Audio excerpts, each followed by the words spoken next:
இக்கோவில் ராஜகோபுரம் 3 நிலைகளை கொண்டது. 2 பிரகாரங்களை கொண்டது இக்கோவில்.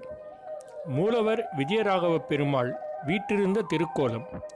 தாயார் மரகதவல்லி தாயார். இவர் சந்நிதி பெருமாளுக்கு இடதுபுறம் அமைந்துள்ளது. ஆண்டாள் சந்நிதி பெருமாளுக்கு வலதுபுறம் அமைந்துள்ளது. இத்திருத்தலம் 2 சிறப்புகளை கொண்டது. ஸ்ரீ ராமபிரான் ஜடாயுவுக்காக தானே ஈமக்கிரியைகளை இங்குதான் செய்தார். தனது பக்தனுக்காக பெருமாளே ஈமக்கிரியைகளை செய்தார் என்பதால் கோயிலின் கொடிமரமும் பலிபீடமும் கோவிலுக்கு வெளியே உள்ளன.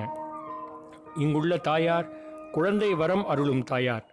இவரை வருத்த பயிரை முளைக்க வைக்கும் தாயார் என்ற சிறப்பு பெயர் பெற்றவர் மரகதவல்லி தாயார்.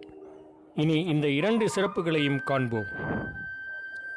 ராவணன் சீதையை சிறைபிடித்து புஷ்பக விமானத்தில்